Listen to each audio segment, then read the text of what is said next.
कक्षा 10 पाठ्य पुस्तक पर आधारित प्रश्न उत्तर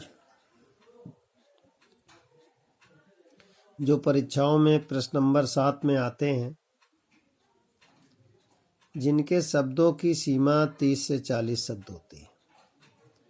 पहला प्रश्न है, इतनी ममता इतना अपनत्व ये कथन फादर बुल्के के किस रूप को प्रकट करता है? पाठ मानवीय करुणा की दिव्य चमक के आधार पर स्पष्ट कीजिए। एक बार पुनः, इतनी ममता इतना अपनत्व ये कथन फादर बुल्के के किस रूप को प्रकट करता है? पाठ मानवीय करुणा की दिव्य चमक के आधार पर स्पष्ट कीजिए। उत्तर इस प्रकार है, प्रस्तुत कथन फादर बुल्के के ममतामयी व अपनत्व के भाव से परिपूर्ण रूप को प्रकट करता है। फादर के हृदय में सभी के लिए ममता और अपनत्व था। उन्हें देखकर ऐसा लगता था जैसे वह सभी को अपने गले लगाने के लिए तत्पर हैं। उनसे थोड़ी देर बात करने पर हृदय प्रसन्न हो जाता था। उनमें अपने प्रत्येक प्रियजन के लिए स्नेह भाव था। उनके मन में किसी के लिए कोई भी द्वेष भाव नहीं था। दूसरा प्रश्न है, नेताजी का चश्मा पाठ में जब मूर्ति बनाने का कार्य किसी स्थानीय कलाकार को देने का निश्चय हुआ होगा, तो मास्टर मोतीलाल ने लोगों को क्या विश्वास दिलाया होगा? उन्होंने पटक देना शब्द का प्रयोग किस संदर्भ पर किया?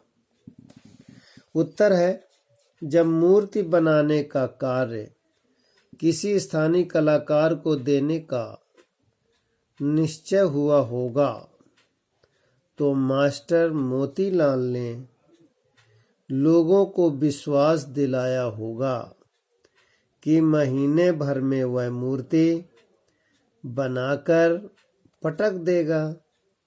उन्होंने पटक देने शब्द का प्रयोग इसलिए किया कि वह जैसे भी हो किसी भी प्रकार की व्यवस्था करके मूर्ति को महीने भर में बनाकर नगर पालिका को सौंप देंगे।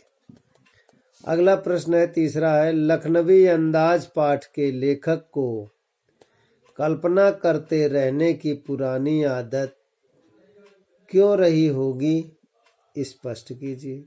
एक बार पुनः, लखनवी अंदाज पाठ के लेखक को कल्पना करते रहने की पुरानी आदत क्यों रही होगी? स्पष्ट कीजिए।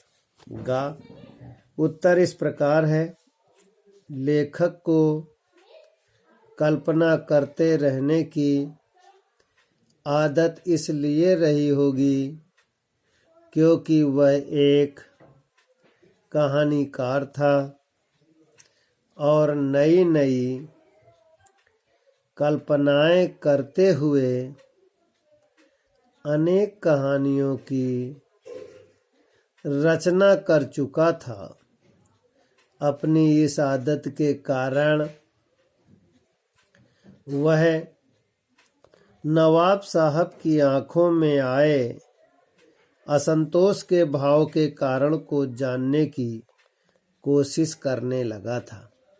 अगला प्रश्न है, बाल गोविंद भगत पाठ के आधार पर बताइए कि आषाढ़ माह के में गांव के वातावरण में क्या परिवर्तन होता है?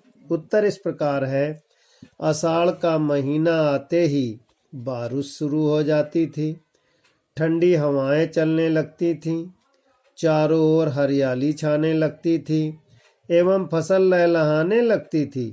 खेतों में पानी भर जाने से किसान धान की रोपाई करने लगते थे। हर व्यक्ति प्रसन्न हो जाता था। वर्षा के कारण मौसम अच्छा हो जाने से मनुष्य, पशु और पक्षी सभी प्रसन्न हो उठते थे। इसी बीच त्योहार भी शुरू हो जाते थे, जिससे वातावरण में खुशी ही खुशी दिखाई देने लगती थी। इसलिए गांव का सामाजिक सांस्कृतिक परिवेश आषाढ़ के चढ़ते ही उल्लास से भर जाता था। विद्यार्थी प्रश्नोत्तर कॉपी में लिखेंगे और याद भी करेंगे।